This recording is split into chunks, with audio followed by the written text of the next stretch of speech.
नमस्कार, जय हिंद, जय भारत, शुभ संध्या। एक बार फिर वैभवी हाजिर है किरदार जिंदगी के नए पायदान के साथ। आप सभी को ज्ञात है कि हमारे किरदार जिंदगी के 100 एपिसोड पूरे हो चुके हैं और आज 101वीं कड़ी में आ, हमने सोचा कि हम कुछ अच्छा करें, कुछ अलग करें। तो ढूंढने की जो हमारी आदत है, आप सबको पता है कि हम हमेशा किरदार ढूंढते रहते हैं, तलाशते रहते हैं, लेकिन तराशते नहीं हैं। तराशने का काम उस परमात्मा का है, उस ईश्वर का है। हम तो निमित्त मात्र हैं किसी से परिचय कराने के लिए, और आप सब का मनोरंजन भी होता है हमारे कार्यक्रम के माध्यम से, और ज्ञानवर्धन कार्यक्रम से आप लाभान्वित भी होते हैं। पिछले हफ्ते हमने 100 एपिसोड पूरे किए थे, यानी कि शतकीय पारी हमने खेली थी, और आज 101 एपिसोड में जयपुर यानी कि गुलाबी नगरी से एक प्यारी सी बच्ची हमारे साथ आई। लेकिन कहते ना कि वो छोटी सी जो बच्ची है वो बड़े बड़े काम करती है। और क्या काम करती है? जिस किरदार से, जिस शख्सियत से रूबरू करा रही हूँ, वो शख्सियत अपने आप में बहुत ही अनूठा है, बहुत प्यारा है, क्योंकि वो विश्व की पहली सबसे युवा टैरो कार्ड रीडर है। जी हाँ, मैं बात कर रही हूँ एंजेलिना जॉली की, जो कि जयपुर से पधारी हैं, हमारे स्टूडियो में आमंत्रित हैं। अभी थोड़ी देर में रूबरू मैं कराऊंगी। और 12वीं में पढ़ती हैं।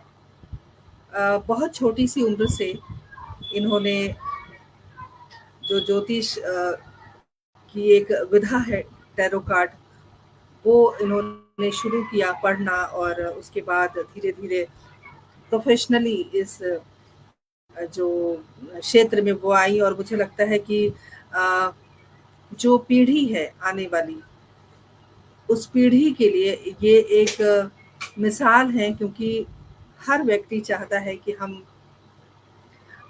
इंजीनियर बने, डॉक्टर बने, साइंटिस्ट बने, या किसी अन्य क्षेत्र में हम जाएं, लेकिन कोई यंग बच्चा, कोई जवान बच्चा, कोई युवा पीढ़ी जो हमारी भारत की सबसे बड़ी शान है, वो टैरो कार्ड में है। टैरो कार्ड में अपनी जो है पहचान बनाने की कोशिश कर रही हैं, या ऑलरेडी उनकी पहचान है, क्योंकि जयपुर दूरदर्शन से लेकर बहुत सारे इनके कार्यक्रम हुए हैं, इनका प्रसारण हुआ है, इनके इंटरव्यू हुए हैं, और साथ ही बहुत सारे पुरस्कारों से सम्मानित भी हैं, अलंकृत भी हैं। इस क्षेत्र में आना अपने आप में एक बड़ी बात है, लेकिन कहते हैं ना कि कुछ भी अचानक से नहीं होता, इसके पीछे भी नियति होती है। और नियति ये है कि इनकी माताजी भी ज्योतिष क्षेत्र से हैं, और इनकी नानी माँ वो भी ज्योतिष क्षेत्र से हैं। इनकी नानी माँ आदरणीय शशि सक्सेना जी, जो कि जयपुर की जानी मानी एस्ट्रोलॉजर हैं, उनकी ये नातिन है, नवासी हैं, द्योती हैं। तो कहते हैं कि वो चीज़ें चलकर आती हैं, और मुझे लगता है कितनी बातें मैं करूँगी, अब उनका परिचय मैं करा ही देती हूँ। आप सब उनसे मिलें, उनसे रूबरू हों, और हम जानें उनके बारे में, उनके व्यक्तित्व के बारे में। इतनी छोटी सी उम्र में इन्होंने टैरो कार्ड को अपना जो है कार्य क्षेत्र क्यों बनाया। बहुत सारी बातें हमें उनसे करनी है। नन्ही कलाकार, आइए हम उन्हें आमंत्रित करते हैं। एंजेलिना, जय बहुत बहुत स्वागत है, अभिनंदन है आपका। जय जय अम्बे। कैसे हैं आप? और मैं अच्छी हूँ, और हमारे दर्शक भी बहुत अच्छे हैं। धीरे धीरे और भी अच्छे हो जाएंगे जब आपसे बहुत सारी बातें होंगी। और सबसे पहले तो हमारे कार्यक्रम में आने के लिए आपका बहुत बहुत धन्यवाद। मेरा सौभाग्य है। हमारे साथ गुलशन ग्रोवर जी जुड़ गए हैं, हमारे साथ हमेशा की तरह डॉक्टर पुष्पलता तनेजा जी जुड़ गई हैं, हमारे साथ हमारे पटल के संयोजक आदरणीय राजीव अग्रवाल जी जुड़ गए हैं, आयुषी शेखावत जो हमारी किरदार रह चुकी हैं वो भी जुड़ गई हैं। और आप सभी का तहे दिल से स्वागत करती हूँ, अभिनंदन करती हूँ। हमारे साथ बने रहिए, जुड़े रहिए, और एक ही गुजारिश करती हूँ, कार्यक्रम को शेयर करते रहिए। एंजेलिना, जब भी हम कार्यक्रम की शुरुआत करते हैं तो हम हमेशा परिवार के बारे में बात करते हैं। तो आज के कार्यक्रम की शुरुआत भी हम वहीं से करेंगे।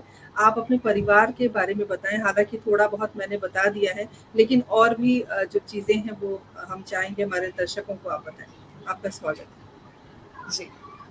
वैसे मेरा परिवार कहीं न कहीं ज्योतिष ज्योतिष, टैरो कार्ड, रमल शास्त्र, वास्तुशास्त्र और हमारे कई अन्य शास्त्रों से बहुत जुड़ा रहा है। हमारे परिवार को नींव से जुड़े रहने का काफ़ी उनकी भावना है कि वो हमेशा अपनी नींव से जुड़े रहें और वही हम लोग आगे जनरेशन टू जनरेशन ट्रांसफ़र भी करते हैं। And not only that but मैं जैसे मेरी नानी आपने बताया मेरी नानी के बारे में, मेरे मदर के बारे में। तो हाँ, मेरे बिल्कुल परिवार में काफ़ी एस्ट्रोलॉजर्स हैं, अभी भी हैं और मैं भी हूँ, मैं उनकी आगे विरासत को ज़रूर लेकर जाऊँगी। तो और नानी मेरी जो नानी माँ है उनसे ज़्यादा प्योर सोल आप भी जानते हैं नहीं है और मेरी माँ सच में मतलब अगर मैं कहूँ कि जब मैं 7 साल की उम्र की थी, तो तब मेरी माँ ने मुझे टैरो कार्ड सिखाया, मेरे फ़ादर ने मुझे एस्ट्रोलॉजी सिखाई, तो तब से ही मेरा सब कुछ था इसमें। बहुत बढ़िया और आप 12वीं में पढ़ती हैं, अभी बहुत छोटी-सी उम्र है और शायद 7 वर्ष या 9 वर्ष की उम्र से आपने इस शिक्षा के प्रति जो आपका रुझान रहा है, जो आपकी दिलचस्पी रही है, वो वहाँ से शुरू हुई, एक छोटी-सी उम्र से और कहते हैं कि होनहार बिरवान के होत चिकने पात, बच्चा पालने में ही दिख जाता है कि वो किस दिशा में जाएगा और आपकी तो पारिवारिक पृष्ठभूमि ही ऐसी रही है और कहते हैं ना कि जो जड़ है, जड़ से ही तने और पत्ते जुड़े होते हैं, तो जो जड़ है और तमाम दर्शकों को बताना चाहती हूँ कि ये भी सौभाग्य का विषय है कि इनकी नानी जी का इंटरव्यू भी मैंने लिया था और आज उनकी द्योती हमारे सामने है। तो ये भी एक संयोग है उस परमपिता परमेश्वर की। तो परिवार का सहयोग भी होता है और कई बार ऐसा होता है कि एंजेलिना सबसे पहले तो आप मुझे ये बताइए कि आपका जो नाम है एंजेलिना जॉली, ये जी, एक क्रिश्चियन नेम है। जी। तो ये नाम क्योंकि ज़हन में ये प्रश्न चूँकि आप ज्योतिष से ताल्लुक़ रखती हैं, तो इस प्रश्न क्योंकि बहुत सारे जो दर्शक हैं, उनके ज़हन में भी ये बात आएगी कि सनातनी को मानने वाली और वो उनका नाम थोड़ा-सा क्रिश्चियन है, तो थोड़ा कौतूहल है। मैं चाहूँगी आप ज़रूर उसे शांत करें। वैसे मैं आप सभी के साथ एक ऐसा फैक्ट शेयर करने वाली हूँ जो शायद बहुत लोगों को नहीं पता। पर जब मेरा जन्म हुआ था तब मेरा नाम पीताम्बरा जॉली था। वो हमारे काफ़ी धर्म से संबंधित भी है। पर पता नहीं क्यों जब मैं 4 से 5 साल की उम्र हुई तब मैंने ही अपने माँ-बाप से बोला कि मुझे मेरा नाम एंजेलिना रखना है। अब तब तो बच्चे की ज़िद थी और उन लोगों ने रख भी दिया।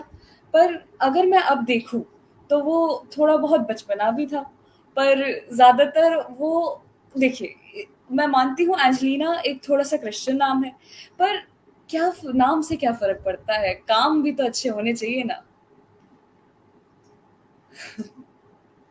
बिल्कुल, नाम से क्या फ़र्क पड़ता है, काम अच्छे होने चाहिए। बहुत अच्छी सोच, बहुत उम्दा सोच। हमारे साथ हास्य कवि राजेंद्र विश्वकर्मा जी जुड़ गए हैं और दुर्गा नागले जी जुड़ गई हैं, संजय जी जुड़ गए हैं। सभी का अभिनंदन है, सभी का स्वागत है और एक ही गुज़ारिश है, इस कार्यक्रम को आप ज़्यादा से ज़्यादा शेयर करें। एंजेलिना आपकी उम्र तकरीबन अभी 16 साल है। जी, और आप 12वीं में पढ़ती हैं और आप जी। एक लंबे समय से टैरो कार्ड रीडर रही हैं। तो छोटा बच्चा अगर ये सब कुछ अजूबा काम करता है, तो आस-पड़ोस के लोग या आपके जानने वाले आपको किस नज़रिए से देखते थे? कि ये बच्चा मतलब क्योंकि कई बार क्या होता है ना कि बच्चों के ऊपर विश्वास भी कम होता है। ये बच्चा है, ये क्या कर लेगा? तो ऐसी परिस्थिति में आपने कैसे सँभाला सब कुछ?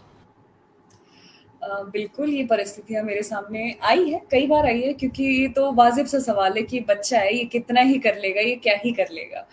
तो जहाँ तक की बात परिवार वालों की थी, तो उन लोगों का तो पूरा साथ रहा ही हमेशा से और आस-पास की जो फैमिलीज़ हैं, उन्होंने भी काफ़ी सपोर्ट करा। उनको ऐसा लगा जैसे उनका बच्चा अगर कुछ अच्छा कर रहा है, तो जिस हिसाब की खुशी उनको तब होती, उतनी ही खुशी उन लोगों को मेरे प्रति रही, जिसके लिए मैं सच में अपने आप को सौभाग्य भी मानती हूँ। सबसे ज़्यादा मुश्किल कई जगहों पे तब आई जब मैंने प्रोफ़ेशनली जब मैं 9 साल की हुई तब से मैंने प्रोफ़ेशनली इसको करना स्टार्ट करा। और तब मेरे पास काफ़ी समस्याएँ आई। लोग कंसल्टेशन लेने से पहले या फ़ीस देने से पहले उनका सबसे पहले सवाल होता था, "आप दे पाओगे क्या?" पर जब जैसे मैं आपके साथ शेयर करना चाहती हूँ, मेरे आपने सोनू निगम के गाने सुने होंगे और काफ़ी बहुत बड़े-बड़े सेलिब्रिटीज़ उन मतलब कि मैंने एस्ट्रोलॉजी, टैरो, पामिस्ट्री ये सब करा है। तो पामिस्ट्री तो मैं नहीं करती, मैंने कई साल पहले ही छोड़ दिया, बचपन में करती थी, नो डाउट्स। तो तब उनको मज़ाक में लग रहा था, पर जैसे-जैसे मैंने उनको उनके बारे में बताया, तो वो इतने शॉक हो गए कि उनको जिनको ट्रस्ट भी नहीं था इन सब्जेक्ट्स पे, उनको भी हो गया। तो कहीं न कहीं जब टैलेंट और जब खून बोलता है, तो सब मान जाते हैं। सब झुक भी जाते हैं उसके आगे कि ठीक है, सच में जानती है, कर सकती है। बिल्कुल, बिल्कुल। तो हमारे दर्शकों को आप बताएँ कि साधना शर्मा जी हमारे साथ जुड़ गई हैं और कृष्णा जी जुड़ी हैं यानी कि किड्स स्कूल। अच्छा, डॉक्टर विनीता साहनी हमारे साथ जुड़ी हुई हैं, सबका अभिनंदन करती हूँ, सभी का स्वागत करती हूँ। छोटी-सी उम्र में टैरो कार्ड की तरफ जो आपका रुझान हुआ है, इसके पीछे कोई लॉजिक है, कोई कारण है या ईश्वर की देन है जो आपके अंदर ये या जीन से वो चीज़ें आई हैं? थोड़ा-थोड़ा सा भी सच बोला जाए तो क्योंकि जब बच्चा एबीसीडी सुनता है और समझ रहा होता है, तब मेरे घर में हमेशा सिर्फ़ शनि और राहु, केतु, जुपिटर, बृहस्पति, बुध ये सब चलता है। तो ऑफ़ कोर्स मेरा ध्यान उन सब चीज़ों पे बहुत गया है। उन लोगों की बातें सुनने के बाद जब बहुत छोटी थी तब तो लगता था कि पता नहीं क्या बोलते हैं। फिर मुझे लगा कि एक बार आप लोग मुझे सिखा ही दो ना, मैं समझूँ तो सच घर में चल क्या रहा है। उसके बाद से सब कुछ कड़ी जुड़ती ही चली गई और पता ही नहीं लगा ये मेरा प्रोफ़ेशन इतनी कम उम्र में कब बन गया।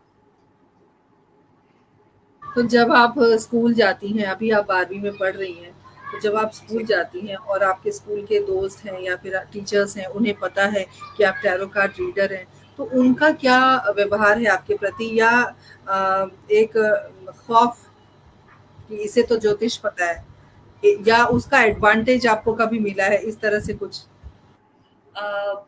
मिक्स्ड हर तरीके के लोग होते हैं। तो कुछ लोगों को ये बात कभी समझ में नहीं आएगी, मुझे ऐसा लगता है या कुछ लोग समझ जाएँ तो उनके लिए बहुत बढ़िया है कि ज्योतिष, टैरो और तंत्र विद्या में काफ़ी अंतर है। तो काफ़ी लोगों को ऐसा लगता है मैं काफ़ी फ़नी है ये बात, पर काफ़ी लोगों को ऐसा लगता है कि अगर मैं उनकी आँखों में देखूँगी तो मैं अपनी आँखों से ही उनको भस्म कर दूँगी। और मुझे भी नहीं आती ये विधि, मैं खुद जानना चाहती हूँ कि कौन-सी विधि है जिससे ये सब कुछ साइंटिफिकली हो सकता हो, पर नहीं। कई लोग डर जाते हैं, काफ़ी डर जाते हैं और कुछ लोगों को काफ़ी इंटरेस्ट भी आता है, कुछ लोग इसके बारे में काफ़ी जानते भी हैं। उनकी फैमिलीज़ में भी इन सब की बातें आजकल बहुत चलती हैं। आप अभी टैरो करके एक हॉरर सीरीज़ आ रही है और काफ़ी आजकल एस्ट्रोलॉजी से संबंधित काफ़ी सीरीज़ आ चुकी है, तो आजकल सबको काफ़ी हद तक चीज़ें पता है। पर कुछ लोग विषयों में अंतर नहीं कर पाते, तो उनके साथ थोड़ी समस्या आती है। बिल्कुल। अच्छा एंजेलिना आप ये बताएँ कि टैरो कार्ड है क्या? और टैरो कार्ड विद्या जो है उसके बारे में हमारे दर्शकों को आप तफ़सील से बताएँ। जी। वैसे हमारे पास 78 कार्ड्स होते हैं, 77 टू 78 कार्ड्स होते हैं, जिसमें हम लोग किसी भी प्रश्न के 3 कार्ड्स निकालते हैं। वैसे कई तरीके के मेथड जैसे होते हैं जिनमें अलग डिफरेंट क्वांटिटी ऑफ कार्ड्स निकलते हैं, बट इतना डिस्क्राइब करना आई थिंक व्यूअर्स को थोड़ा कन्फ्यूज़ कर देगा।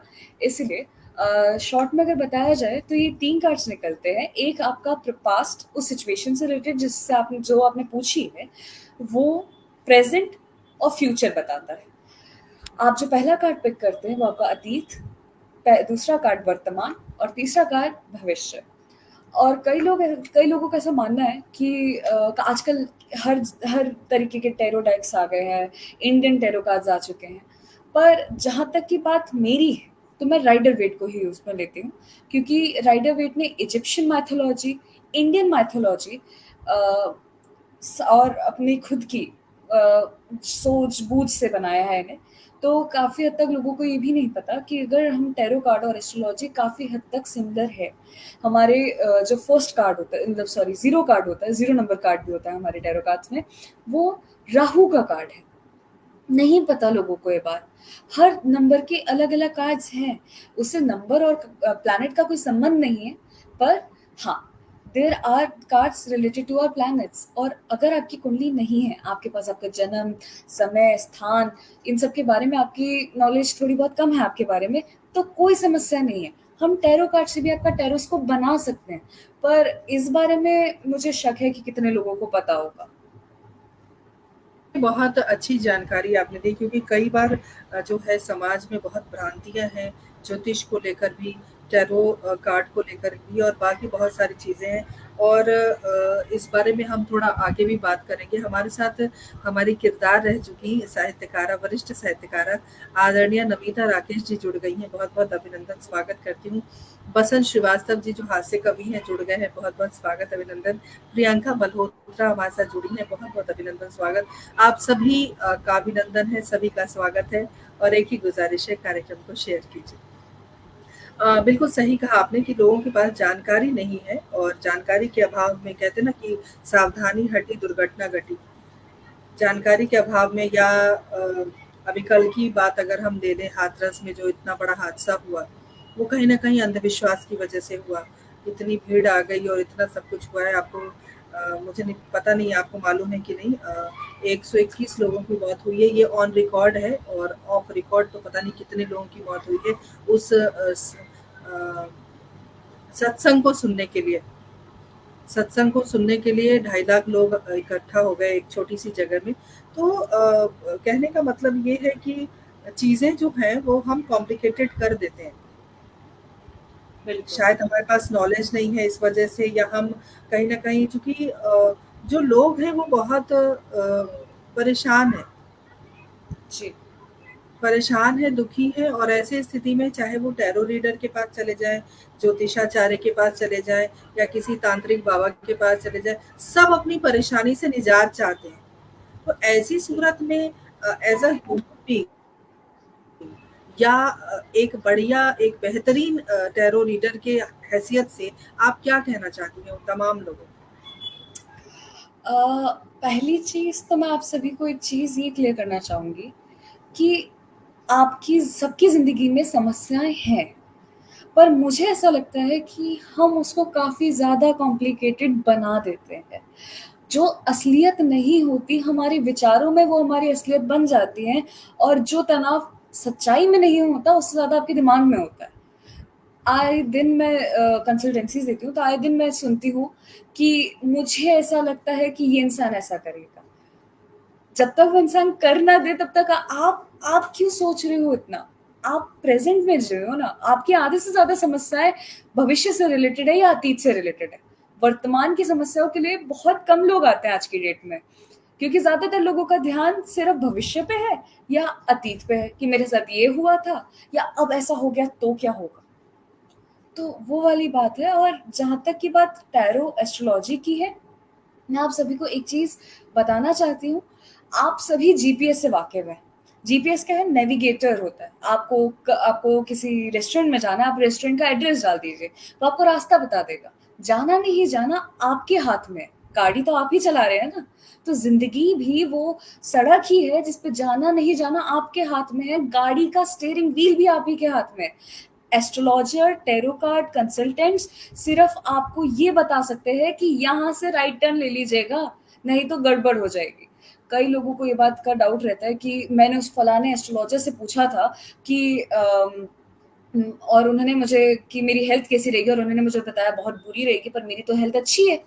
इसका मतलब ये है कि सबकॉन्शियसली आपने ये तो सुन लिया कि मेरी तबीयत खराब हो सकती है। अब आपने ये बातों पे तो ध्यान ही नहीं दिया कि अब घर जाके तुरंत नींबू पानी पीना स्टार्ट कर दिया, वो जंक फूड सारा एक साइड फेंक दिया और अच्छा हेल्दी खाना स्टार्ट कर दिया। आपने एस्ट्रोलॉजर को तो गलत ठहरा दिया, पर आपने अपने कर्म बदल दिए, और कर्म से बढ़कर कुछ भी नहीं है।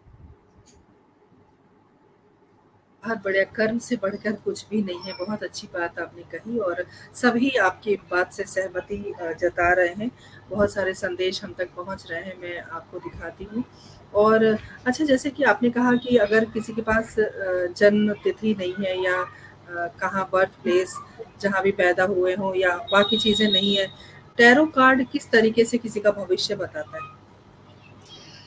देखिए, अगर मैं थोड़ा-सा साइंटिफिकली इस बात को लेकर जाऊँ, तो जब हम लोग किसी चीज़ के लिए बोलते हैं, तो हम लोगों की बॉडी में एक वाइब्रेशंस पैदा होती है। बिल्कुल वैसे ही जब आप टैरो कार्ड्स में अपने कार्ड्स पिक करते हैं या आपके नाम से मैं पिक करती हूँ, तो मैं ब्रह्मांड में वो ऊर्जा भेजती हूँ कि मुझे इस इंसान का भविष्य, वर्तमान या अतीत जानना है और उस हिसाब से हम लोग निकालते हैं। पर अगर जैसे माना जाए अगर मैं कहूँ कि आपने एक बार मुझे sorry I am so sorry आप एक बार क्वेश्चन रिपीट कर सकते हैं अपना? मैं ये पूछ रही थी कि जैसे टैरो जिसके पास आपके पास किसी का जन्म, क्योंकि बहुत सारे लोग हैं जो पहले पैदा हुए थे तो सब नहीं लिखते कि कब पैदा हुए हैं, कहाँ पैदा हुए, ये सारी चीज़ें। तो अगर आपके पास आए अपनी समस्या लेकर, तो आप टैरो कार्ड के द्वारा कैसे उसका समाधान करती हैं? हाँ, तो जैसे ही मैंने अभी आपको समझाया कि जब मैं आपके लिए स्पेसिफिकली आपके लिए ऊर्जा ब्रह्मांड में जाती है, तो आपका भविष्य पता लगाया जा सकता है। उसके लिए आपके जन्म देखिए, कुंडली और टैरो कार्ड में काफ़ी डिफ़रेंस होता है। एस्ट्रोलॉजी आपकी पूरी ज़िंदगी का एक चार्ट है, जिसमें आप आगे आपके साथ क्या होने वाला है। टैरो कार्ड और एस्ट्रोलॉजी में एक चीज़ का काफ़ी अंतर होता है, वो ये है कि टैरो कार्ड 6 महीने 1 साल से ज़्यादा का नहीं बता सकते। अब आपका सवाल रहेगा कि फिर हम लोग कुंडली कैसे जानें, हम अपनी कुंडली कैसे बनाएँ अगर हमारे पास डिटेल्स नहीं है तो? तो आप अपनी 1 साल की कुंडली बना सकते हैं। उसके बाद अगर आपको ऐसा लगे, अगर आपको ज़रूरत पड़े तो आप वापस से बनवा सकते हैं। पर एस्ट्रोलॉजी में इसमें अलग होता है। एस्ट्रोलॉजी में आपकी एक बार कुंडली बन गई, वो आपके जीवन पर्यंत चलती है। तो अगर आपके पास डिटेल्स नहीं है तो आप टैरोस्कोप भी बनवा सकते हैं।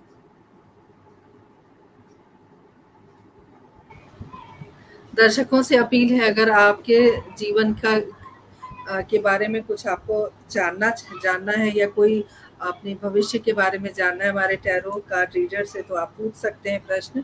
और डॉक्टर पुष्पलता तनेजा जी ने बहुत प्यार से आपसे एक प्रश्न पूछा है कि ये सब कुछ करते हुए आप पढ़ाई कैसे कर पाती हैं, कैसे मैनेज करती हैं टाइम? हाँ, काफ़ी मुश्किल है इसको करना, पर हाँ, मैं स्कूल के आवर्स के साथ कॉम्प्रोमाइज़ बिल्कुल नहीं करती हूँ। मैं वीकेंड्स पे करना प्रेफ़र करती हूँ, सैटरडे, संडे। पर जैसे कई बार कोई कार्यक्रम आ जाते हैं, जैसे कि मैं आज आपके साथ हूँ और आप सभी के साथ हूँ, तो वो तो कुछ एक्सेप्शंस तो चलते हैं। तो जिस समय पे लोग इंस्टाग्राम रील्स देखते हैं, उस टाइम पे मैं कंसल्टेंसी दे देती हूँ। बिल्कुल, पटल की संयोजिका आदरणीय सुदर्शन शर्मा सुधी जी जुड़ गई हैं, बहुत-बहुत अभिनंदन। हमारे साथ प्रखर पुंज जुड़ गए हैं, बहुत-बहुत अभिनंदन, स्वागत करती हूँ। प्रियंका मल्होत्रा भी हमारे साथ लगातार बनी हुई हैं। आप सभी का बहुत-बहुत स्वागत, अभिनंदन है। प्रियंका जी ने एक प्रश्न पूछा है, 23 जनवरी उनका डेट ऑफ बर्थ है और 1985 और 7:29 पर। एक मिनट, आप देख पा मैरिड रही हैं? लाइफ के बारे में पूछ रही हैं वो और उनका भविष्य कैसा मैरिड। रहेगा। आप अभी शादीशुदा हैं या आप शादी का सोच रही हैं? पहले तो मैं ये जानना चाहूँगी। जी, प्रियंका जी आप बताएँ कि आप शादीशुदा हैं या शादी के बारे में सोच रही हैं?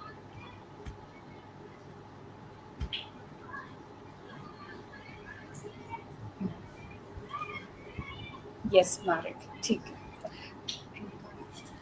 अपनी ज़िंदगी जो कई बार उतार-चढ़ाव है हमारे जीवन में, और उन सब चीज़ों को हम कहीं न कहीं ढूँढने की कोशिश करते हैं। एक समस्या है तो समाधान। तो चलिए, आज ज्योतिषाचार्य हमारे सामने हैं, टैरो कार्ड रीडर के रूप में, तो हम जानते हैं। जी। जिस हिसाब से मैं देख पा रही हूँ, आपका अतीत अच्छा नहीं गया है शादी को लेके।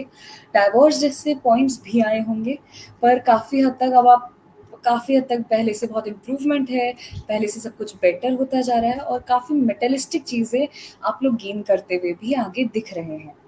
जहाँ तक की बात आपके हस्बैंड की, आपके जो पार्टनर हैं, उनकी पर्सनैलिटी की हो, तो वो काफ़ी डोमिनेटिंग नेचर के हैं, लड़ने के लिए हमेशा तैयार और मतलब जैसे तलवार लेकर ही बैठे हैं कि अब आप आओ और लड़ना शुरू करें। वैसे, पर हाँ, अगर आप ये जानना चाहती हैं कि अगर आपकी शादी लंबे समय चलेंगी, तो बिल्कुल चलेगी, चुनौतियों के साथ चलेगी, पर अगर गाड़ी का जो टायर होता है वो थोड़ा सा भी डगमगा जाता है तो पूरी गाड़ी डगमगा जाती है। पर ठीक है, कभी कभार पंचर टायर के साथ भी हमारी गाड़ी चल लेती है। तो हवा भरवाइए और सब कुछ सही रहेगा। वाह! क्या बात है, बिल्कुल सामंजस्य से जीवन चलता है। अच्छा डॉक्टर नमिता राकेश जी ने एक प्रश्न पूछा है, हमारे साथ पटल के मुख्य सलाहकार आदरणीय सुरेंद्र शर्मा सागर जी भी जुड़ गए हैं। बहुत-बहुत अभिनंदन करती हूँ, बहुत स्वागत है आपका। और अ, उन्होंने पूछा है कि जो टैरो कार्ड रीडिंग है, वो क्या साइंस से बेस्ड है? कुछ ऐसी चीजें होती हैं जो साइंस भी नहीं कर पाती, पर हमारे जो धर्म में चीजें हैं वो कर पाती। आप सभी इस बात से रूबरू है कि सनातन धर्म जो है वो सिर्फ एक धर्म नहीं पर जीने का तरीका है। और बिल्कुल वैसे ही हमारी एस्ट्रोलॉजी से ही कनेक्टेड है टैरो। तो हाँ, हम कह सकते हैं कि साइंटिफिकली है, साइंस और आर्ट दोनों ही है, क्योंकि प्लैनेट्स हैं, प्लैनेट्स के मूवमेंट्स हैं, हम पे इम्पैक्ट्स है। अगर अब आप जानना चाहेंगे, डेप्थ में जाना चाहेंगे कि प्लैनेट्स का हम पे कैसे कनेक्शन है, तो आप सभी को ये बात पता है कि अगर जो चंद्रमा है, एक एक्सपेरिमेंट हुआ था, साइंटिफिकली एक्सपेरिमेंट हुआ था ये, कि जब जो कछुए थे उनको एक बंद रूम में जिसमें कोई खिड़की नहीं, कोई गेट नहीं, रखा था। ठीक है, और जब पूर्णिमा आई तब तक उन्होंने अपने जो बच्चे हैं वो उन्होंने कर दिए, और बिल्कुल वैसे ही सही टाइम पे वो बड़े हो गए। तो जो उनके सामने, उनको तो चांद नहीं दिख रहा था ना, पर फिर भी उनकी जिंदगी पे वो चलता जा रहा था, उनकी जिंदगी का पहिया उस चंद्रमा पे भी काफी कनेक्टेड था। आप चाहे तो आप इसके बारे में रिसर्च भी कर सकते हैं आगे। तो हाँ, हर प्लैनेट का बिल्कुल वैसे ही, अब जैसे पानी है, हमारी बॉडी 70% पानी से बनती है, ये बात आपकी साइंस बोलती है। बिल्कुल वैसे ही जब पानी में पूर्णिमा के आप जानते होंगे कि पूर्णिमा के आसपास हमारे ना पानी में हाई टाइड्स बड़े आते हैं, काफी जो ऊपर ऊपर तक लहरें होती है। उस समय पे आपके अंदर भी जोश काफी हुआ होगा। क्यों? क्योंकि आपके अंदर भी तो 70% वाटर है। तो ऐसे ही हर प्लैनेट का इम्पैक्ट हमारी धरती पे भी पड़ता है और हम पे भी पड़ता है। तो हाँ, कह सकते हैं कि साइंटिफिकली है। हाँ, बिल्कुल सही कहा आपने। तो एंजेलिना, बहुत मुश्किल होता होगा जैसे कि आपने बताया कि बैलेंस करना, इस काम को भी, पढ़ाई को भी। और एक होता है कि बच्चे के अंदर एक बच्चा होता है। अभी आपकी उम्र बिल्कुल टीनेजर है। छोटी सी उम्र में बड़े-बड़े काम आप कर रहे हैं, इतने सारे अवार्ड आपको मिले हैं, इतने सारे इंटरव्यूज़ होते हैं, कैसा लगता है आपको? काफ़ी अच्छा लगता है, और हर बार ऐसा ऐसा लगता है लगता कि है कि ना आप छोटे से बड़े हो गए हो? मेरी ज़िंदगी काफ़ी हद तक रिवर्स गियर में चल रही है, सच बोला जाए तो। पहले तो लॉकडाउन आ गया, उस वजह से एक रिटायरमेंट लाइफ भी जी ली। अब उसके बाद कंपनी, मतलब ऐसे टैरो कार्ड करके भी और एस्ट्रोलॉजी करके भी काफ़ी कमा लिया था, एडल्ट लाइफ भी जी ली, अब जीने जिएंगे। बट हाँ, काफ़ी अच्छा लगता है, क्योंकि जब आपके अंदर आपने बहुत सारी चीज़ें कर रखी होती है, तो कुछ भी सीखना, तो सबसे पहली चीज़ हमेशा आपके लिए एक एसेट ही साबित होता है, कभी भी जाया कुछ नहीं एंजेलिना जाता जो भी आप सीखते हैं। एंजेलिना, 2-3 प्रश्न है, बड़े कौतूहल के साथ पूछ रहे हैं। मैं चाहूँगी कि आप उत्तर दे दें, उसके बाद हम कुछ और बात करेंगे। अनिल जी हमारे साथ जुड़े हैं, बहुत-बहुत स्वागत है।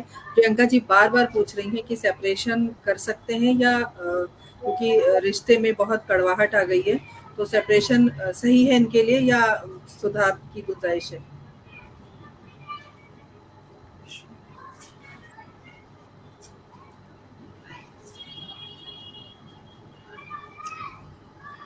अगर आप सेपरेशन के बारे में सोच रही हैं, तो ये एक बुरा आइडिया नहीं है, बिल्कुल भी नहीं है, क्योंकि जिस हिसाब से आपके हस्बैंड हैं, वो साम दाम दंड भेद के हिसाब से चलते हैं। वो हर तरीके की नीति वगैरह सब आजमाते हैं। पर अगर आप उनसे सेपरेट होती है, तो वो आपके लिए बुरा नहीं है, आपके लिए बेहतर ही है। आप थोड़ी बेहतर जिंदगी जी पाएंगी। एक हमारे बहुत ही प्रिय और बहुत अजीज श्रोता हैं जिन्होंने एक प्रश्न रखा है और मैं चाहूँगी कि आप ज़रूर उत्तर दें, क्योंकि अब आप जैसे महान हस्ती हमारे प्रोग्राम में रोज़-रोज़ तो आते नहीं हैं। तो मैं चाहती हूँ कि कुछ लोगों का भला हो जाए। मैं एक बार देखूँ ज़रा। हाँ, 25 जुलाई 1996 में पैदा हुए हैं गुलशन ग्रोवर जी। अपने बारे में क्या जानना आप ये चाहते क्वेश्चन मुझे दिखा सकती हैं? हैं? हाँ, 1 मिनट, 1 मिनट। हाँ, जी, इनका देखिए, उनका प्रश्न क्या है? उनको अपने बारे में जानना है, ऐसा? हाँ, अपने बारे में। यही है ना? कुछ अ, अच्छा-अच्छा। वो तो मैं अगर अच्छा जो हुआ तो ही आपको बता सही सकती हूँ। नहीं, आपको जो सही लगता है वो आप बताएँ। जी। हाँ, ठीक है। वो कोई समस्या नहीं है, पर अगर आप थोड़ा-सा स्पेसिफ़ाई हो सके कि आपको आपके बारे में क्या जानना है, क्योंकि ज़िंदगी तो अंतहीन है। अब आपको किस विषय सुरेंद्र के शर्मा बारे में सागर जी जो हमारे पटल के मुख्य सलाहकार हैं, उन्होंने लिखा है कि साहित्य के क्षेत्र में इनका भविष्य कैसा है, बता दीजिए। इनका डेट ऑफ बर्थ ये है। हाँ, ठीक है, ये ज़रूर मैं बता सकती हूँ। आप जब भी गुलशन जी, आप प्लीज़ अपना थोड़ा-सा क्वेश्चन स्पेसिफ़ाई कर दीजिए, तो मेरे लिए बताना आसान हो जाएगा। गुलशन जी, प्रश्न पूछिए कि आपको क्या जानना है आपके बारे में? आपकी शादी जाननी है, आपका करियर जानना है या क्या जानना है? आप इनके बारे में बताएँ, 1-2 प्रश्न हम लेंगे, उसके बाद हम बात आगे बढ़ाएँगे। जी। जी, कुमार जी का प्रश्न उनके लिटरेचर से रिलेटेड है ना?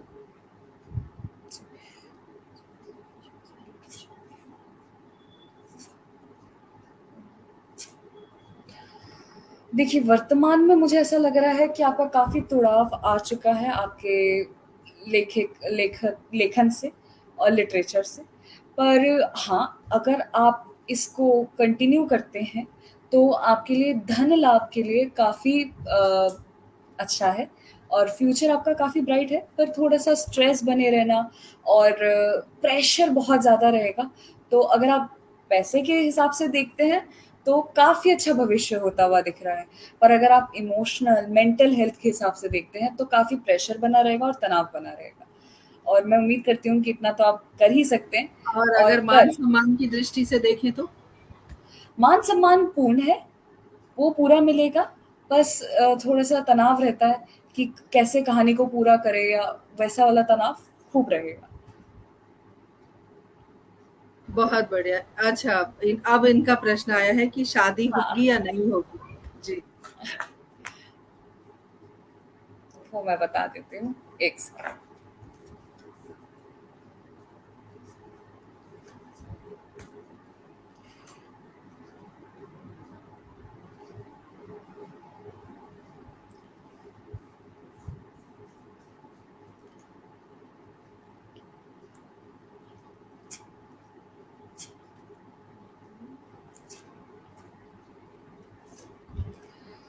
ओके।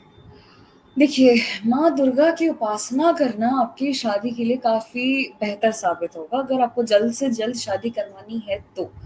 मुझे ऐसा लग रहा है वर्तमान में तथा भविष्य में आपके पास कई अपॉर्च्युनिटीज़ आ रही हैं, कुछ रिश्ते आते हुए दिख रहे हैं, तो उनको ज़्यादा ना कीजिएगा और सोच-विचार करके कर लीजिएगा, क्योंकि मुझे ऐसा महसूस हो रहा है कि आपने, या तो हो सकता है कि आपके अतीत में कोई ऐसा इंसान था, या हो सकता है कि आपने अपने दिमाग में एक ऐसी इमेजिनरी पर्सन बना रखा है कि मुझे तो ऐसी ही वाइफ़ चाहिए, मुझे तो एक ऐसा ही पार्टनर चाहिए, जिसकी वजह से एक्सपेक्टेशंस पूरी ना होने की वजह से आपकी शादी में रुकावटें आ रही हैं।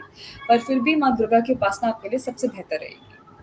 जी, एक एक प्रश्न आया है, सुदर्शन शर्मा सुधी जी लिख रही हैं कि इन्हें भी पूछना है, तो आप अपना डेट ऑफ बर्थ फटाफट बताइए, क्योंकि हम और अलग बातें करेंगे, तो जल्दी से ये प्रश्नों का दौर खत्म हो। अभिलाषा जी ने लिखा है कि 19 जुलाई 1987 यानी कि 1987 में करियर के हिसाब से इनको मतलब करियर कैसा होगा, ये जानना चाहती हैं। जी। आगे का करियर जानना है, ठीक है। अभी आपका करियर किसमें है वैसे? अ, अभिलाषा अभी जी? अभिलाषा जी, आप अपने करियर के बारे में बताइए, और सुदर्शन जी का ये रहा डेट ऑफ बर्थ, एंजेलिना। और ये हमारा आखिरी प्रश्न है, उसके बाद हम अभी प्रश्न नहीं लेंगे। बिल्कुल। साहित्यिक करियर के बारे में जानना चाहती हैं सुदर्शन जी। अ, सुदर्शन जी, नहीं, अभी हम अभिलाषा जी का देख रहे थे ना, तो अभिलाषा जी का करियर टैरो में है। यही लिखा है इन्होंने। अच्छा, ठीक है।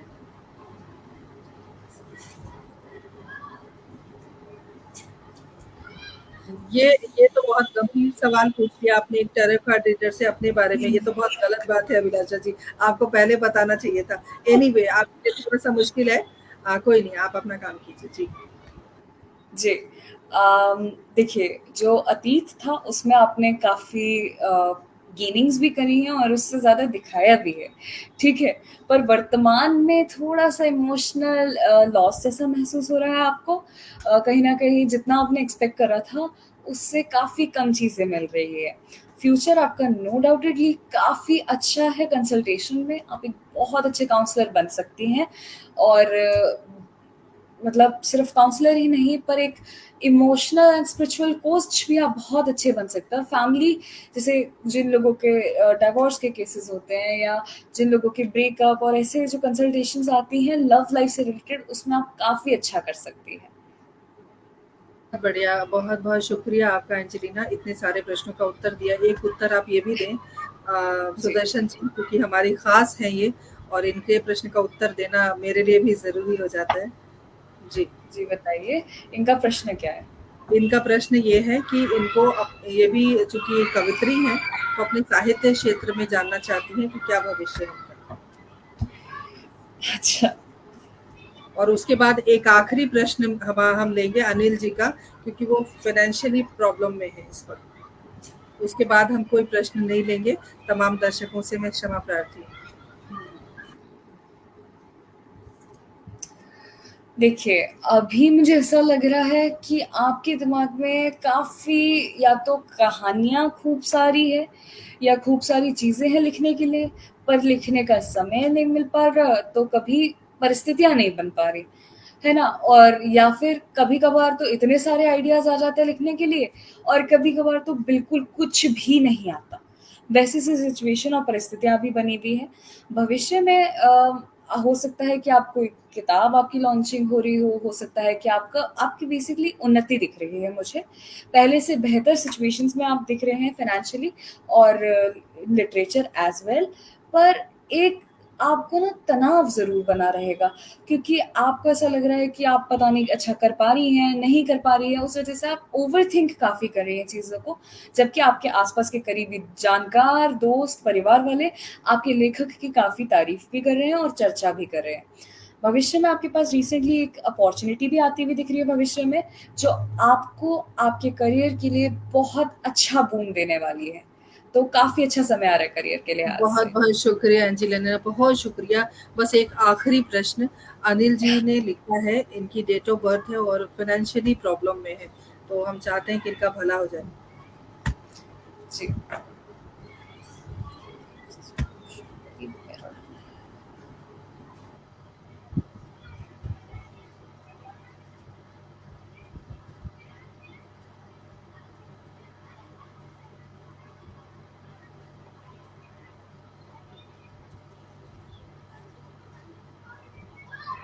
पहले तो आप सच-सच बताइए जितनी आपकी फाइनेंशियल पोज़ीशन अच्छी थी, उससे ज़्यादा तो आपका तनाव बना हुआ था आपको। आपकी फाइनेंशियल कंडीशंस अगर अच्छी भी थी तो आप ओवरथिंक काफ़ी कर रहे थे। पर अभी वर्तमान में सिचुएशंस थोड़ी अनबन सी हैं, आपका ख़्यालात काफ़ी चल रहे हैं कि मैं ऐसा कर लूँ तो क्या होगा, मैं वैसा कर लूँ तो क्या होगा, पर इतना सोचना और फिर भी कुछ ज़्यादा एफर्ट ना करना से आपके करियर से रिलेटेड और आपके फाइनेंशियल पोजीशन से रिलेटेड काफ़ी समस्याएं आ रही हैं। तो कृपया अपने कामों के बारे में जिनके बारे में आप सोच रहे हैं कि मैं ऐसे कर लूँगा, मैं वैसे कर लूँगा, वो अब आप करना भी शुरू कर दीजिए और आपको खुद ही लड़ना पड़ेगा, तब जाकर ही आपके करियर में आपको एक अच्छी अपॉर्चुनिटी मिलेगी। आपको रिसेंटली भी आपको फ्यूचर में एक अच्छी अपॉर्चुनिटी भी मिलती हुई दिख रही है, जो आपके करियर के लिए अच्छी साबित होगी। तो फिर अब आप मेहनत पे लग जाइए। हमारी नेहा शर्मा जुड़ गई हैं, बहुत-बहुत अभिनंदन, स्वागत करती हूँ। सभी से गुज़ारिश करती हूँ, बहुत महत्वपूर्ण विषय पर हम बातचीत कर रहे हैं। कार्यक्रम को ज़रूर शेयर करें और एंजेलिना, अब हम प्रश्नों का दौर यहीं पे समाप्त करते हैं और कार्यक्रम को हम आगे बढ़ाते हैं। जब हम बात करते हैं इस तरह की विधा के बारे में, तो बहुत तरह की भ्रांतियाँ भी हैं। और कई बार ऐसा लगता है कि जैसे कि मुझे लगता है टैरो कार्ड रीडर का मतलब है। आशा साहनी हमारे साथ जुड़ गई हैं, बहुत-बहुत अभिनंदन करती हूँ, स्वागत करती हूँ। टैरो कार्ड रीडर का मतलब है बड़ी-बड़ी बिंदी लगाना, बड़ी मालाएं पहनना, चूड़ियां पहनना, मतलब एक अपना गेटअप तैयार करना। तो क्या वेशभूषा। वेशभूषा, क्या ये ज़रूरी है? क्या हम नॉर्मल तरीके से जैसे आप अभी कर रहे हो, जैसे मैं हूँ, तो नॉर्मली हम ये नहीं कर सकते? एक वेशभूषा बनानी ज़रूरी होती है। दूसरी बात ये है कि अब राहु खराब है तो आप ये कर लीजिए, केतु खराब है तो आप ये कर लीजिए। ये सारी चीज़ें जो हैं, जो कहीं न कहीं हम या तो हम डाइवर्ट हो जाते हैं या हम डिस्टर्ब हो जाते हैं। तो इसके बारे में एज अ यूथ आप क्या कहेंगे? क्योंकि आप अभी बहुत छोटी हैं और आपको बहुत लंबी दूरी तय करनी है इस क्षेत्र में। क्या विचार हैं आपके? देखिए, पहली चीज़, कुछ हर तरीके के आपको आज की डेट में एस्ट्रोलॉजर्स और टैरो कार्ड रीडर्स मिलेंगे। कुछ मेरी तरह नॉर्मल वाले भी हैं, तो कुछ काफ़ी तिलक और मालाएँ और वो सब पहनने वाले भी हैं। कुछ का सबके कारण अलग-अलग है। मैं सबके कारण बता नहीं सकती, पर कुछ के कारण इसलिए होता है क्योंकि जो हमारे यहाँ पे आज्ञा चक्र होता है ना, इस पे तिलक लगाने से हमारी जो इंट्यूशन है वो काफ़ी इंक्रीज़ हो जाती है। कुछ लोग इस कारण विवश भी तिलक लगाते हैं, और बिंदी लगाना और बड़े-बड़े टीका लगाना वो इसलिए भी करते हैं ताकि उनकी इंट्यूशन पावर स्ट्रॉन्ग हो सके और वो आप सभी की दिल लगाकर और अपनी ऊर्जाओं से मदद कर सकें। कुछ लोग मालाएँ इसलिए भी पहनते हैं क्योंकि ये बात हम सब जानते हैं, एस्ट्रोलॉजर से आए दिन सुनते भी रहते हैं कि कुछ ऐसे प्लैनेट्स होते हैं जिनकी मालाएँ, जिनकी रिंग्स हमें पहन लेनी चाहिए। जी, तो उनकी मालाएँ पहनने से भी उनको थोड़ा-सा उनके करियर को इम्प्रूवमेंट मिलता है, इसलिए कुछ एस्ट्रोलॉजर्स और टैरो कार्ड रीडर्स ऐसा करते हैं। कुछ एस्ट्रोलॉजर्स और टैरो कार्ड रीडर्स इसलिए भी ऐसा करते हैं क्योंकि हमारे आज की डेट में सोसाइटी काफ़ी जजमेंटल हो गई है। अगर मैं कहूँ मैं as a tarot card reader भी आज बोलूँ कि मैं एक टैरो कार्ड रीडर हूँ, तो शायद लोगों को लगेगा मैं मज़ाक कर रही हूँ। पर यहीं अगर मैं साड़ी पहन के, बिंदी लगा के, मालाएँ पहन के खड़ी हो जाऊँ, मैं बोलूँ नमस्कार मैं टैरो कार्ड रीडर हूँ, तो सब लोग बोलेंगे हाँ जी, जी, नमस्कार जी, अब आप प्लीज़ हमारे बताइए ना। तो काफ़ी कुछ लोगों को इम्पैक्ट देना होता है, इस वज़ह से भी करते हैं, और कुछ लोग हमारे धर्म के हिसाब से भी करते हैं। तो वो डिपेंड करता है tarot card readers to tarot card readers. पर हाँ, बिल्कुल। डॉक्टर को सफ़ेद कोट से ही वो देखा जाता है, लॉयर को काले कोट से, और हमें साड़ी, तिलक, टीका, बिंदी, मालाएँ, इन सब वेशभूषा से ही पहचाना जाता है। तो अब उसका हम कुछ कर नहीं सकते, चाह के भी या ना चलिए, चाह। अच्छा एंजेलिना, कई बार ऐसा होता है कि आप कुछ चीज़ों के पीछे भाग रहे होते हैं। जैसे हम जैसे आम इंसान जो अपनी तकलीफ़ों को पीछे छोड़ना चाहते हैं, आगे बढ़ना चाहते हैं। बहुत सारे प्रश्न आए अपने करियर को लेके, अपने शादीशुदा जीवन को लेके। तो कभी ऐसा भी होता है कि कुछ लोग होते हैं जो भोले-भाले लोगों के पैसे ठगते हैं, गलत इन्फॉर्मेशन देते हैं।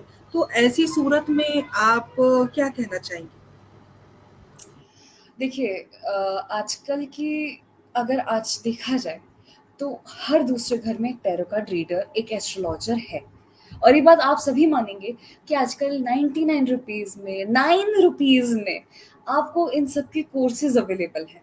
पर मुझे ये बात समझ नहीं आती कि क्या हमारे विषयों का इतना स्तर गिर गया है कि हम इतने सस्ते इन इन विषयों के दाम लगाना शुरू कर दें, और ऊपर से इतने सस्ते। अगर हम दाम लगा भी रहे हैं तो इतने सस्ते। तो वो तो काफ़ी अलग चीज़ है।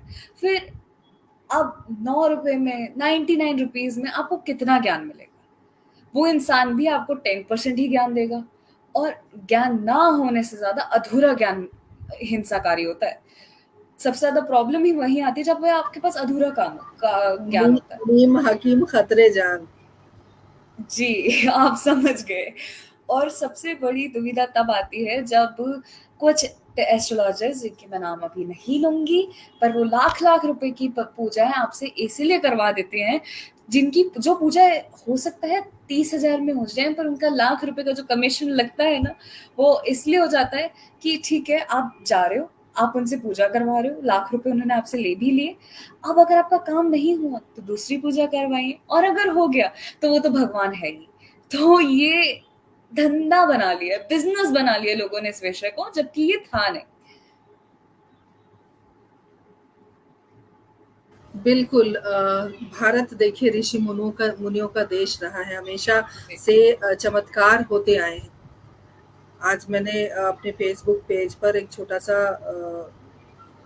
लेख भी डाला था कल की हादसे को लेकर। तो तब चमत्कार हुआ करते थे। तब ऋषि मुनियों में वो ताकत थी, वो उनके अंदर ऊर्जा थी, जो लोगों का भला कर देते थे। एक अंजूरी जल से किसी को भी पक्षी बनाने की ताकत थी, किसी को भी भस्म करने की ताकत थी। लेकिन वो चीज़ें कलयुग में नहीं है और ये चीज़ें समझने की हैं। आपको खुद जागरूक होना पड़ेगा कि जो जिस व्यक्ति के पास आप खड़े हो, वो व्यक्ति वाक़ई ये जजमेंट आपको करना है कि वो व्यक्ति सही है, जेन्युइन है या नहीं है। आपको आपकी अंतरात्मा क्या कह रही है उसके लिए। क्योंकि ये सारी चीज़ें हो रही हैं और संजय जी इत्तेफ़ाक रखते हैं आपकी बात से। उन्होंने लिखा है कि बहुत सही कहा आपने। आप देख भी सकती हैं तो इस तरह के और डॉक्टर पुष्पलता तनेजा जी ने इंटरेस्टिंग लिख के भेजा है। मतलब सभी को बहुत आनंद आ रहा है, आप जो भी कह रहे हैं सब। और सब अपने भविष्य को लेकर चिंतित हैं। बिल्कुल। वर्तमान में आजकल कोई भविष्य नहीं जी रहा। वर्तमान में आप रोटी खा रहे हो, दाल रोटी आपकी चल रही है।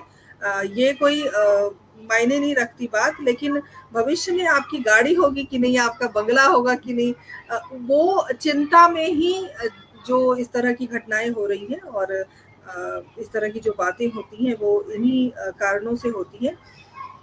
आप इतनी छोटी सी उम्र में टैरो कार्ड रीडर हैं और आप इसी क्षेत्र में अपना करियर बना रही हैं। तो जो यूथ है वो इन सब चीज़ों से थोड़ी-सी जैसे कि शुरू में जब प्रोग्राम शुरू हुआ था तो मैंने यही बात कही थी कि कोई डॉक्टर, इंजीनियर बनना चाहता है, कोई साइंटिस्ट बनना चाहता है, फैशन डिज़ाइनर बनना चाहता है या अभिनेता, अभिनेत्री अभिनय के क्षेत्र में जाना चाहता है। और आप जैसे बच्चे जो हैं वो अगर टैरो कार्ड में अपना भविष्य बना रहे हैं, तो ये एक नई दिशा आप दे रहे हो बच्चों को। कि ये भी और मुझे ऐसा लग रहा है कि 22वीं सदी या 23वीं सदी में ये जो काम है, ये जो ज्योतिष है, ये बहुत बूम करेगा ये। ये बहुत आगे जाएगा, इसका करियर बहुत आगे जाएगा क्योंकि क्यूरियस लोग हो रहे हैं। लोग जानना चाहते हैं, लोग कुछ करना चाहते हैं। क्या कहेंगी? देखिए सच्चाई अगर हम देखी जाए तो क्यूरियोसिटी से ज़्यादा आजकल एंग्ज़ायटी ज़्यादा है कि जैसा मैं चाह रही हूँ वैसा होगा कि नहीं होगा। मैंने क्योंकि अपने दिमाग में ख्वाब भी पुलाव बना लिया है, मैंने मान लिया कि ये होना चाहिए और अब मुझे तनाव हो रहा है कि ये होगा कि नहीं होगा। लोगों ने वर्तमान में तो जीना छोड़ ही दिया है। तो बिल्कुल आप सही कह रही हैं और इस वजह से बिल्कुल एस्ट्रोलॉजिस्ट का करियर, टैरो कार्ड का करियर काफ़ी बूम करेगा क्योंकि इस करियर को चैट जीपीटी जैसे एप्लीकेशंस कभी नहीं छीन पाएँगे। क्योंकि ये हमारे वो वेदों के और वो पुराण के वो ग्रंथ हैं जो आप चाह के भी एआई को नहीं सिखा सकते। ये जो विद्वान होंगे उन्हीं को इस बारे में ज्ञान होगा, नहीं तो नहीं होगा। जहाँ तक की बात मेरी उम्र वाले लोग हैं, जैसे मैं अभी 12वीं में हूँ, तो मेरे आस-पास के दोस्त हैं, मेरे जानकार हैं। उन सबको भी मुझसे मिलकर एक चीज़ समझ में आती है कि एक सेकंड, इसमें करियर बन सकता है? क्या इसे सच में बनाया जा सकता है करियर में? तो हाँ, बिल्कुल बनाया जा सकता है, पर अभी एक समस्या हम सबके लिए खड़ी हो गई है और वो ये है ऑथेंटिक टैरो कार्ड रीडर्स और एस्ट्रोलॉजर्स की कमी। ऑथेंटिक बहुत कम है, फ्रॉड्स, स्कैम्स हर जगह फैले हुए हैं।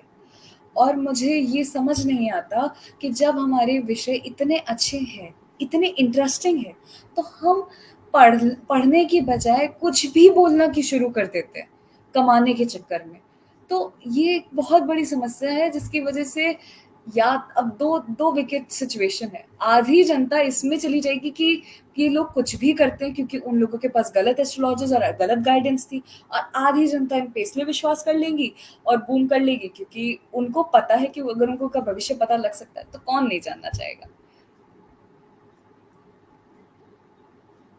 आप शायद म्यूटेड हैं।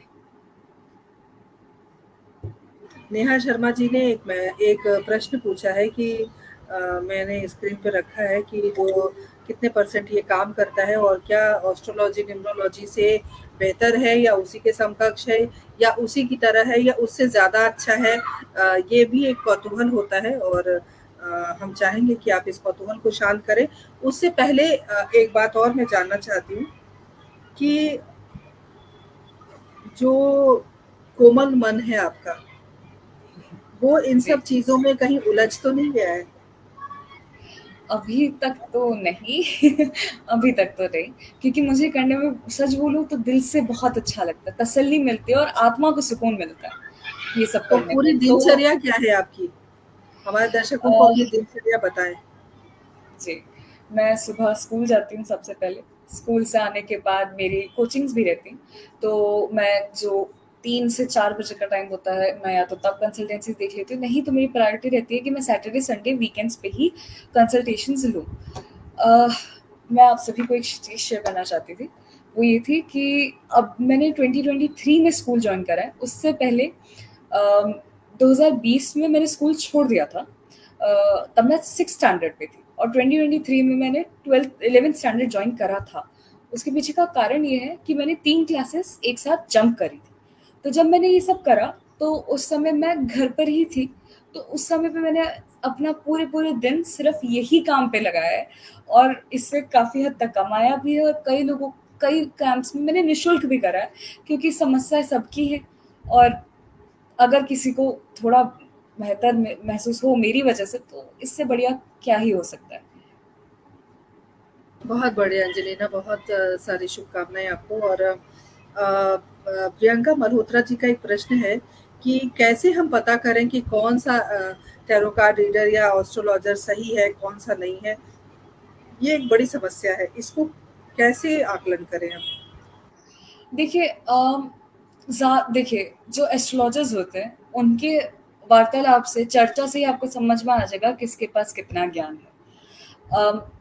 अगर जैसे मैं अभी आपको प्रश्नों के उत्तर दे रही थी और अगर आपको मेरे एक्यूरेसी फ़ील हो रही है, तो आपको तो पहली चीज़ तो वही क्लियर हो गया कि हाँ, ये इनको आता है वो तो और अभी सभी ने आपने कहीं से समर्थन किया, सभी ने, आपने जो आंसर दिए हैं और गुलशन ग्रोवर जी ने तो स्पष्ट रूप से लिखा कि मेरे लिए बहुत सारे रिश्ते आए थे और इन्होंने रिश्ते नहीं मतलब एक्सेप्ट किए, तो इस तरह की बातें हैं और ये तो पता चल जाता है कि बोरी में चावल कैसा है वो एक दाने से पता चलता है। इसकी वही कोई बात नहीं है, लेकिन फिर भी हमारे साथ राजेंद्र कुमार चौबे जी जुड़े हुए हैं। बहुत-बहुत अभिनंदन करती हूँ, स्वागत करती हूँ। आप सब हमारे साथ बने रहिए। एक विशेष जानकारी शुक्रवार को किरदार ज़िंदगी के जो 100 एपिसोड हमारे पूरे हुए हैं, हमने शतकीय पारी खेली थी और शतकीय पारी का एक उत्सव हम मनाएँगे शाम को 7 बजे, तो आप सब ज़रूर जुड़ें और हमारे हिंदी साहित्य संस्थान दिल्ली का जो यूट्यूब का चैनल है, उसे ज़रूर सब्सक्राइब करें। तो एंजेलिना, बहुत मुश्किल होता है जैसे कि मैंने कहा और बार-बार मैं इस बात को इसलिए दोहरा रही हूँ क्योंकि जो जनता है वो बहुत ज़्यादा इन सब चीज़ों के चक्कर में पड़ के बहुत नुकसान करती है अपना। तो हमारे कार्यक्रम के माध्यम से एक अपील भी हो जाएगी और एक सकारात्मक सोच आगे जाएगी कि हम कैसे इन सब चीज़ों से बचें। देखिए कई एस्ट्रोलॉजर्स आपको मतलब बैठते ही मुँह मांगी कीमत मांगना शुरू कर देते हैं। तो एक एस्ट्रोलॉजर का काम होता है सबसे पहले सामने वाले की समस्याओं से समझना। मैं अगर किसी की कंसल्टेंसी लेती हूँ, तो मेरा सबसे पहला प्रश्न ये नहीं होता कि आप मेरी फ़ीस जमा करवाए हो कि नहीं करवाए हो। मेरी लाख-लाख रुपए फ़ीसेज़ हैं, तो आपने वो करवा दी या नहीं करवाई। मेरा सबसे पहला प्रश्न होता है आपकी ज़िंदगी में तनाव क्या है? अगर वो एस्ट्रोलॉजर आपकी ज़िंदगी में सच में चाहता है कि आपकी ज़िंदगी में बेहतर हो, तो हम सबको पता चल जाता है कि हमारे बारे में कौन केयर करता है और कौन नहीं करता। एक सही एस्ट्रोलॉजर हमेशा आपके बारे में आपकी कंसर्न्स लेगा, आपकी केयर करेगा। पर व्हेयरएज़ फेक उनका एक ही मतलब है कि आप उनको पैसे दीजिए और फिर आपकी ज़िंदगी से उनको कोई परवाह नहीं है। तो सबसे पहले तो आप यहीं से समझ जाइएगा। दूसरा, बोलने करने में हमें साफ पता चल जाता है कि किसके पास कितना ज्ञान है। आप भी कई एस्ट्रोलॉजर्स के पास गए हैं, आपको भी पता है जो एस्ट्रोलॉजर थोड़ा बहुत भी अपने विषय को ढंग से नहीं समझा पा रहा, वो कैसे ही आपको कर देगा। अभी कुछ एस्ट्रोलॉजर्स हैं जो भी पढ़ाते हैं, ज्योतिष जैसा विषय पढ़ाते हैं, पर वो डाउट्स किसी बच्चे के नहीं लेते, किसी शिष्य के नहीं लेते, किसी स्टूडेंट्स के नहीं लेते। पर इसे पढ़ाना थोड़ी कहते हैं। वो जब किसी प्रश्न किसी की कुंडली देखते हैं, तो वो अपने मन मुताबिक जो बोलना होता है वो बोल देते हैं, सामने वाले के प्रश्न को एंटरटेन नहीं करते, और अगर कोई प्रश्न पूछता है तो उसका तुरंत उपाय दे देते हैं कि घर में ये लगा देना और ये कर देना। हाँ, कई बार सही एस्ट्रोलॉजर भी करेगा, पर बताएगा कि आपको क्या चेंजेस करने चाहिए अपनी ज़िंदगी में, पर उसका मेन मोटिव आपकी मदद करना है। आपको उसके आपको जब आप बैठोगे एक सही एस्ट्रोलॉजर के पास, आपको खुद को पता चल जाएगा कि सही इंसान के पास आया हूँ मैं। आपके अंदर की आत्मा खुद बोल देगी। तो इसके लिए कोई वेरिफिकेशन क्वेरीज नहीं होनी चाहिए, ये तो आपकी बिल्कुल, अंतरात्मा खुद जानती है। बिल्कुल एंजेलिना, बहुत अच्छी बात आपने कही। जो छठी ज्ञानेंद्री है वो हर व्यक्ति की चलती है, और छठी ज्ञानेंद्री को आप जागरूक रखें, और यही है जो आपको हर मुसीबत से बचाएगी। एंजेलिना, देखो कैसे समय बीत गया, पता ही नहीं चला। आपके साथ इतना बेहतर समय हमारा रहा है, और इतनी सारी हमने बातें की। भविष्य की क्या योजनाएं हैं आपकी? मेरी मैं इतनी कंसल्टेंसीज आज की डेट में दे चुकी हूँ कि अब मैं भविष्य के बारे में, अपने भविष्य के बारे में तो नहीं जानना चाहती। मैं वर्तमान में जीना चाहती हूँ और मैं उसमें काफी खुश हूँ। ये तो अच्छी बात है, लेकिन भविष्य की योजना का मतलब ये है कि आने वाली पीढ़ी के लिए आप क्या कुछ, जैसे आपकी मदर हैं, वो जी। सिखाती हैं, तो आप जो चीज़ आपने सीखी है वो आप आने वाली पीढ़ी के लिए कुछ रखना चाहती हैं? या क्योंकि हम सब चाहते हैं कि एक बेहतर ज्योतिष हो, एक बेहतर इंसान हो, जो हमें सही रास्ता दिखाए। तो उस क्षेत्र में आप क्या करना चाहती हैं? और आपके लिए एक बहुत सुंदर संदेश आया है। सुरेंद्र शर्मा सागर जी ने लिखा है कि आप बहुत अच्छा बोलती हैं। Thank you so much. और मैं आपसे एक ही चीज़ कहना चाहूँगी कि अगर मैं मुझे ऐसा महसूस होता है कि मैं हर वो काम करूँगी जो हमारी सोसाइटी को बेटर बना सके। अब क्या मैं कंसल्टेशन 12th के बाद नहीं करूँगी? बिल्कुल, मैं इसमें आगे अपना करियर बनाऊँगी, पर साथ में मैं किसी और बिज़नेस को या किसी और प्रोफ़ेशन को भी पिच करूँगी। उसके पीछे का कारण ये है कि आजकल जिस हिसाब से टैरो कार्ड रीडर्स हर घर में हैं, उस वजह से इस सब्जेक्ट की वैल्यू काफ़ी कम हो चुकी है। लोग आजकल नहीं समझ पा रहे हैं कि कौन सही है, कौन गलत है, जिसके प्रश्न अभी हमारे पास आए भी हैं। तो इस वजह से इसे फुल टाइम करियर बनाना अभी के लिए सही नहीं होगा मेरे हिसाब से, क्योंकि आप भी ये बात अच्छे से जानते हैं कि हाँ, मैं टच वुड, मुझे बहुत लोग अप्रोच करते हैं, मुझे बहुत लोग कंसल्टेंसीज़ लेते हैं, पर स्टिल अगर किसी को कभी भी मेरी ज़रूरत पड़ेगी, मैं हमेशा हूँ। पर फिर भी मैं चाहती हूँ कि मेरी ज़िंदगी में एक बैकअप करियर के हिसाब से रहे। मुझे लगता है आप खुद टैरो कार्ड रीडर हैं, और आप अपने भविष्य को बेहतर जानती हैं, इसलिए एक बैकअप प्लान लेकर चल रही हैं, और बहुत अच्छी बात है, बैकअप प्लान हमेशा होना चाहिए। और अद्भुत आयोजन लिखा है सुरेंद्र शर्मा सागर जी ने, बहुत बहुत आभार आपका। और thank you. Doctor Vinita Sahni ने लिखा है wish you all the best. और कुकी ओम प्रकाश जी, जो हमारे किरदार जिंदगी का हिस्सा रह चुके हैं, वो भी हमारे साथ जुड़े हुए हैं, उनका भी विशेष आभार। सभी का विशेष आभार व्यक्त करती हूँ हमारे साथ जुड़ने के लिए। इतनी सारी बातें हमने एक प्यारी एंजेलिना एंजल गुड़िया से साझा की, और बहुत कुछ आपने बताया है।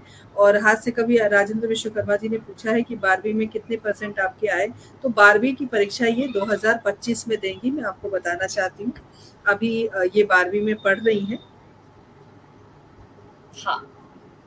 ओह, नेहा शर्मा लिखती हैं इसे बैकअप प्लान नहीं, इसको प्लान बी कहते हैं। हाँ, प्लान बी वो सही बिल्कुल, शब्द है। बिल्कुल। एंजेलिना, चलते-चलते क्या संदेश देना चाहती हैं आप? मैं सबसे आखिर में यही कहना चाहूँगी कि अपने जड़ों से जब तक आप नहीं जुड़ेंगे, तब तक आप उड़ कभी नहीं सकते हो। ये हमारा धर्म, हमारा कर्म ही है। अगर हम अपने धर्म को नहीं समझेंगे, तो हम अपना कर्म भी ढंग से नहीं कर पाएँगे। और मेरी माँ एक बहुत सुंदर शब्द लाइन बोलती हैं, वो ये है कि खून हमेशा बोलता है, हमारी रगों में दौड़ता है सनातन धर्म का खून। तो उस धर्म को जिए बिना, उस धर्म को पढ़े बिना हम कुछ नहीं कर सकते। बिल्कुल। और प्रियंका मल्होत्रा जी आपका नंबर चाहती हैं, तो प्रियंका जी मैं आपको बताना चाहती हूँ, स्क्रीन पर एक नंबर फ्लैश हो रहा है 9958157108। इस नंबर पर आप हमसे संपर्क करिए, उसके बाद एंजेलिना जी तक मैं आपको पहुंचाऊंगी। आप सभी का बहुत बहुत आभार। और एंजेलिना, इतनी सारी बातें करने के लिए, इतनी बढ़िया बढ़िया बातें करने के लिए आपका बहुत बहुत आभार। हमारे साथ आपने प्यारा सा समय बिताया, इतनी सारी जानकारियां दी, और जो भ्रांतियों में लोग फंसे हुए हैं उन भ्रांतियों से निकलने के लिए आपने रास्ता दिया। बहुत सारे जो दर्शक हमारे साथ जुड़े हुए हैं उनके भविष्य को आपने बताया। आपका बहुत बहुत आभार, और भविष्य के लिए बहुत सारी मंगल कामनाएं। Thank you so much.